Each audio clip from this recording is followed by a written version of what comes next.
ಇದೇ ಜೂನ್ 6ರಂದು ಬಕ್ರೀದ್ ಹಬ್ಬದ ಪ್ರಯುಕ್ತ ಅಕ್ರಮ ಗೋ ಸಾಗಾಣಿಕೆ ವಾಹನ ಹೋಗುತ್ತಿರುವುದನ್ನು ಗಮನಿಸಿದ ವಿಶ್ವ ಹಿಂದೂ ಪರಿಷತ್ ಕಾರ್ಯಕರ್ತರು ಪಟ್ಟಣದ ಒಂಟಿ ಕಮಾನ್ ಹತ್ತಿರ ತಡೆ ಹಿಡಿದು ಪೊಲೀಸರಿಗೆ ಒಪ್ಪಿಸಿದ ಘಟನೆ ಮಂಗಳವಾರ ಬೆಳಗ್ಗೆ ನಡೆದಿದೆ.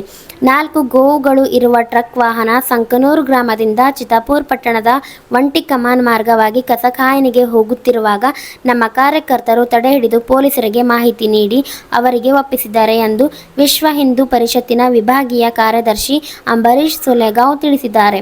ಒಟ್ಟು 4 ಗೋವುಗಳ ವಾಹನ ಮಳಖೇಡ್ ಸಂತೆಗೆ ಹೋಗುತ್ತಿದೆ. ಇದಕ್ಕೆ ಸಂಬಂಧಪಟ್ಟ ಎಲ್ಲ ಕಾಗದ ಪತ್ರಗಳನ್ನು ಪರಿಶೀಲನೆ ಮಾಡಲಾಗಿದೆ. ಎಲ್ಲವೂ ಸರಿಯಾಗಿದೆ. ಪಶುಸಂಗೋಪನಾ ಇಲಾಖೆಯ ವರದಿ ಬಂದ ನಂತರವೂ ಅವುಗಳನ್ನು ಬಿಡುಗಡೆ ಮಾಡಲಾಗುವುದು ಎಂದು ತಿಳಿಸಿದ್ದಾರೆ. ಇದೇ ಜೂನ್ 6ರಂದು ಬಕ್ರೀದ್ ಹಬ್ಬದ ಪ್ರಯುಕ್ತ ತಾಲೂಕಿನಲ್ಲಿ ಅಕ್ರಮ ಗೋ ಹತ್ಯೆ ಹಾಗೂ ಗೋ ಸಾಗಾಣಿಕೆ ಎಗ್ಗಿಲ್ಲದೆ ನಡೆಯುತ್ತಿದೆ. ಕೂಡಲೇ ಪೊಲೀಸ್ ಅಧಿಕಾರಿಗಳು ತಡೆಗಟ್ಟಬೇಕು. ಕರ್ನಾಟಕ ಜಾನುವಾರು ಹತ್ಯೆ ಪ್ರತಿಬಂಧಕ ಮತ್ತು ಸಂರಕ್ಷಣಾ ವಿಧೇಯಕ 2020ರ ಪ್ರಕಾರ ಅಕ್ರಮ ಗೋ ಸಾಗಾಟ ಕಂಡುಬಂದರೆ ಅವರನ್ನು ಬಂಧಿಸಿ ವಾಹನಗಳನ್ನು ಜಪ್ತಿ ಮಾಡಿ ಕಾನೂನಿನ ಅಡಿಯಲ್ಲಿ ಶಿಕ್ಷೆ ವಿಧಿಸಬೇಕು ಎಂದು ವಿಶ್ವ ಹಿಂದೂ ಪರಿಷತ್ನ ವಿಭಾಗೀಯ ಕಾರ್ಯದರ್ಶಿ ಅಂಬರೀಶ್ ಸುಲೇಗಾಂವ್ ಆಗ್ರಹಿಸಿದ್ದಾರೆ. ಈ ಕುರಿತು ಪಿಎಸ್ಐ ಶ್ರೀಶೈಲ್ ಅಂಬಾಟಿಯವರಿಗೆ ಸಂಪರ್ಕಿಸಿದಾಗ ಇದು ಅಕ್ರಮ ಗೋ ಸಾಗಾಣಿಕೆ ಅಲ್ಲ.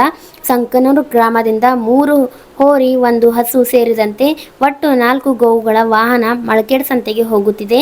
ಇದಕ್ಕೆ ಸಂಬಂಧಪಟ್ಟ ಎಲ್ಲ ಕಾಗದ ಪತ್ರಗಳನ್ನು ಪರಿಶೀಲನೆ ಮಾಡಲಾಗಿದೆ.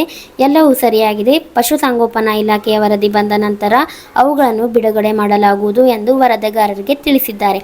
Annarai V Ivanni RJ32 Kannada news Chittapur.